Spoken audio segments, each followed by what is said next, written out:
ராகியில் இப்படி ஒரு தோசை சுட்டிருக்க மாட்டீங்க, இப்படி ஒரு அடையும் சுட்டிருக்க மாட்டீங்க. இது எப்படி சுடுறது அப்படின்றத வீடியோக்குள்ளே வாங்க போய் பார்க்கலாம். இது அவ்வளோ டேஸ்டியாக இருக்கும். நீங்களும் ஒரு வாட்டி செஞ்சு பாருங்கள். வீடியோக்குள்ளே வரவங்க சப்ஸ்கிரைபர் பண்ணிவிட்டு வாங்க. இது அவ்வளோ டேஸ்டியாக இருக்கும். இதுக்கு தேங்காய் சட்னி ரொம்ப காம்பினேஷன், ரொம்ப சூப்பராக இருக்கும். எப்படி இருக்குது பாருங்கள், அப்படியே சாஃப்டாக இருக்கும். ஏன்னா ராகி மாவில் எல்லாருமே போட்டிருப்பீங்க. அது கொஞ்சம் ரஃப்பாக தான் இருக்கும். ஆறுனா கூட கொஞ்சம் ரஃப்பாக இருக்கும். இது ஆறுனா கூட நல்லா சாஃப்டாக இருக்கும். வாங்க வீடியோக்குள்ளே போகலாம்.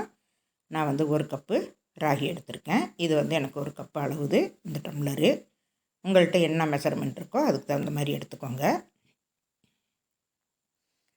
இதை வந்து நல்லா தண்ணி விட்டு நல்லா கழுவிக்கோங்க. ஒரு 4-5 வாட்டி நல்லா பிசைஞ்சு விட்டு நல்லா கழுவுங்க. அதில் வந்து தூசியெல்லாம் இருக்கும். அது ராகியில் இருக்கிற பொட்டு இருக்கும், அதெல்லாம் வந்துடும். அதனால் நல்லா தேய்ச்சி கழுவிட்டீங்க அப்படின்னாக்க நமக்கு க்ளீனாக இருக்கும். நம்ம கடையில் வாங்குறத விட நம்ம இந்த மாதிரி டைரெக்டாக நம்ம மாவை அரைச்சிக்கலாம், ஊற வச்சு அரைச்சிக்கலாம். இல்லை அப்படின்னா இந்த மாதிரி நல்லா கழுவி காய போட்டுட்டு நம்ம மிஷினில் கொடுத்து கூட அரைச்சிக்கலாம். பார்த்திங்களா, இந்த தூசியெல்லாம் இவ்வளோ தூசி இருக்கும். இந்த தூசியெல்லாம் நமக்கு எடுக்கணும் அப்படின்னா ஒரு 4-5 வாட்டி தண்ணி விட்டு கழுவணும். கழுவுனா தான் நமக்கு தண்ணி விட்டால் நம்ம கிளியராக இருக்கும். நான் இப்போ 4-5 வாட்டி கழுவி எடுத்துகிட்டு வந்துட்டேன். இப்போ தண்ணி விட்டு நான் ஊற வச்சுக்கிறேன். இந்த மாதிரி இருக்கணும். அப்போ தான் நமக்கு ராகி வந்து ரொம்ப சுத்தமாக இருக்கும். நமக்கு மண் தூசி எதுவும் இருக்காது. ஆனால் இந்த மாதிரி கழுவிட்டிங்க அப்படின்னா நமக்கு தூசி இருக்காது, மண் எல்லாமே இருக்காது தான். இது அப்படியே ஒரு 2 மணி நேரம் நல்லா ஊறட்டும். 2 மணி நேரத்தில் நல்லா ஊறிடும். இது வந்து ஒரு 1/4 கப்பு எனக்கு இந்த கரண்டி கணக்கு. 1/4 கப்பில் வந்து 1 கப்பு, இந்த 1/4 கப்பு அளவுக்கு நான் துவரம்பருப்பு போட்டுக்கிறேன். 1/4 கப்பு அளவுக்கு கடலைப்பருப்பு போட்டுக்கிறேன். 1/4 கப்பு பாசிப்பருப்பு போட்டுக்கிறேன். சிறுபருப்புன்னு சொல்லுவோம் பார்த்திங்களா, அது போட்டுக்கிறேன். ஒரு 2 டீஸ்பூன் அளவுக்கு உளுந்து போட்டுக்கிறேன். இதுக்கு தேவையானது. இது அப்படியே வந்து இதையும் நல்லா ஒரு 2-3 வாட்டி நல்லா கழுவிக்கோங்க தண்ணி விட்டு.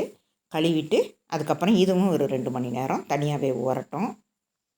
தனித்தனியாக தான் நான் ஊற வச்சுருக்கேன். இப்போ தண்ணி விட்டு நம்ம ஊற வச்சுக்கலாம். தண்ணி விட்டு இதுவும் 2 மணி நேரம் ஊறட்டும். இப்போ வந்து ஊறிடுச்சு பாருங்கள். 2 மணி நேரம் ஆகிடுச்சு. 2 மணி நேரம் கழித்து எடுத்து பார்க்கலாம்.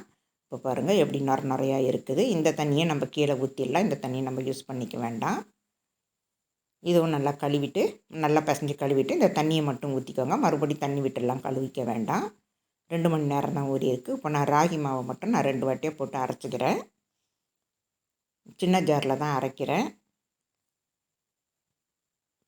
அதனால் நான் 2 வாட்டியாக போட்டு அரைச்சிக்கிறேன். நல்லா நைஸாக வந்து அரைச்சிடுங்க ராகி மாவை. தனித்தனியாக தான் நான் அரைச்சி எடுத்துக்கிறேன். ராகி மாவு தனியாக, பருப்பு தனியாக.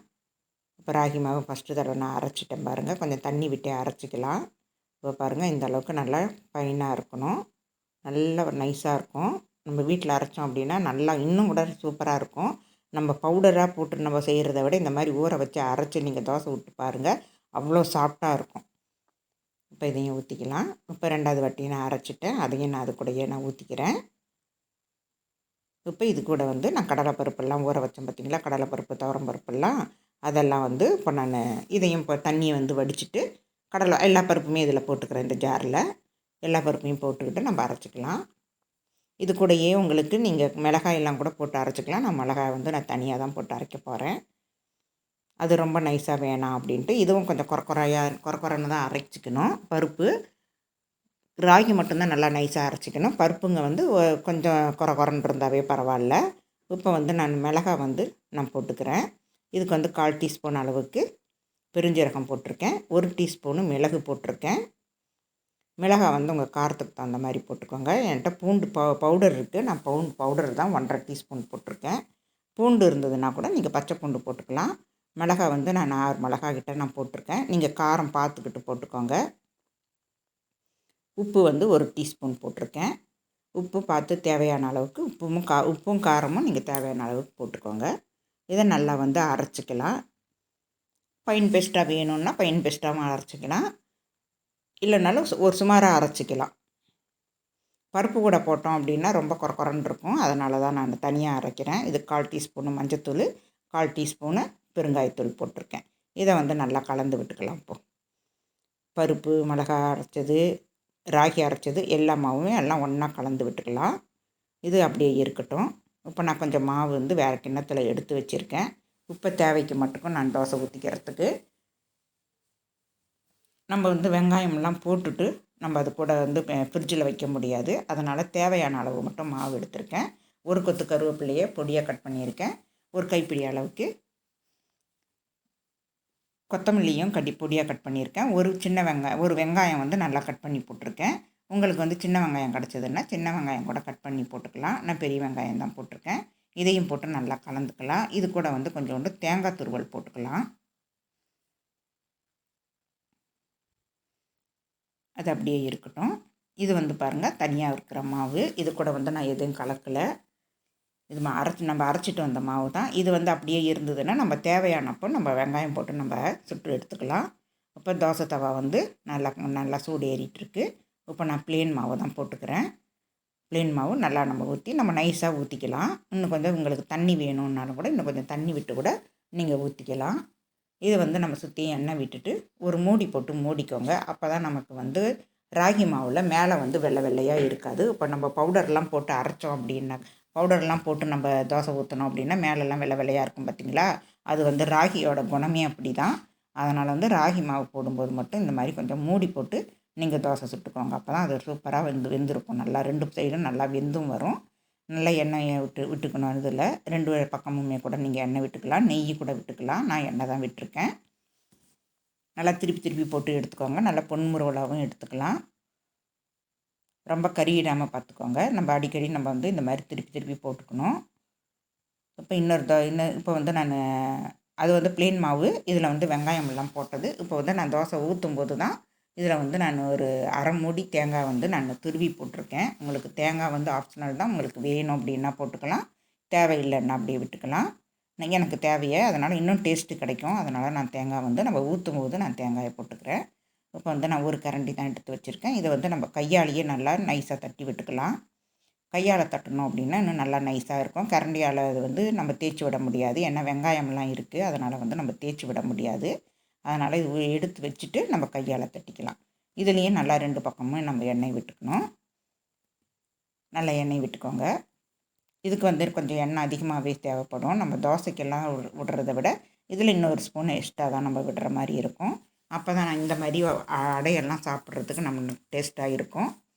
பாருங்கள் மேலேயும் வந்துடுச்சு. இப்போ நான் வந்து மேலே இன்னொரு அடையை வந்து நான் மூடி போடாமல் நான் ஊற்றி பார்க்குறேன். அது எப்படி இருக்குதுன்னு காட்டுறேன் பாருங்களேன். அப்படியே வெள்ளையாகவே இருக்கும்.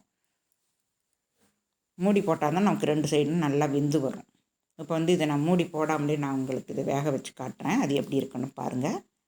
நான் மறுபடியும் அதையே மூடியும் போட்டுறேன். அப்பையும் எப்படி இருக்குதுன்னு பார்த்துக்கோங்க. இப்போயும் எண்ணெய் விட்டுக்கலாம். கையால் தான் தட்டி விடுறேன் நான். உங்களுக்கு முருங்கைக்கீரை கிடச்சிது அப்படின்னாக்கா ராகி மாவு கூட முருங்கைக்கீரை சேர்த்து சாப்பிட்டோம்னா இன்னும் கூட டேஸ்ட்டாக தான் இருக்கும். இப்போ நான் சுற்றி எண்ணெய் விட்டுருக்கேன். இப்போ நான் மூடி போடாமல் இருக்கேன். பாருங்கள், இது அப்படியே வெள்ளையாகவே இருக்கும். இது வேகிறதுக்கு கொஞ்சம் லேட் ஆகும். அதனால் வந்து இது வேகிறதுக்கு லேட்டே ஆகினாலும் கூட நமக்கு அந்த வெள்ளை வந்து மாறாது. மூடி போட்டால் தான் நமக்கு அந்த வெள்ளை மாறி வரும். இப்போ வந்து திருப்பி போட்டுக்கலாம். திருப்பி போட்டு 2 பக்கமும் நல்லா பொன்முருவலாக வந்ததுக்கப்புறம் நீங்கள் எடுத்துக்கோங்க. இது வந்து அவ்வளோ டேஸ்டியாக இருக்கும். நீங்கள் வந்து வெறும் ராகியில் வந்து நம்ம வெங்காயம் மிளகாய் இதெல்லாம் கூட நம்ம கட் பண்ணி போட்டு நம்ம இது மாதிரி ஊற்றியிருப்போம். இந்த மாதிரி பருப்பெல்லாம் போட்டு யாரும் ஊற்றியிருக்க மாட்டீங்க. இது நான் செய்கிறேன். வீடியோவில் செய்கிறேன். ஏற்கனவே நான் செஞ்சுருக்கிறேன். நான் வீடியோக்குள்ளே நான் போடுறேன். நான் இது நீங்களும் இந்த மாதிரி செஞ்சுருக்கீங்களா அப்படின்றதையும் கமெண்ட் பாக்ஸில் சொல்லுங்கள். இந்த வீடியோ பிடிச்சிருந்ததுன்னா லைக் பண்ணுங்கள், ஷேர் பண்ணுங்கள். எவ்வளோ சாஃப்டாக இருக்குது பாருங்கள். சுடுது, அதனால் டக்குன்னு பிடிச்சி எடுக்க முடியலை. ராகி கொஞ்சம் சூடு அதிகமாக தான் இருக்கும். இதுக்கு தேங்காய் சட்னி காம்பினேஷன் அவ்வளோ டேஸ்ட்டாக இருக்கும். இதுலேயே வந்து நீங்கள் வெல்லம் போட்டு கூட நீங்கள் ஏலக்காய், வெல்லம், தேங்காய் இது போட்டு சுட்டு பாருங்கள். அவ்வளோ டேஸ்டியாக இருக்கும். தேங்க்யூ.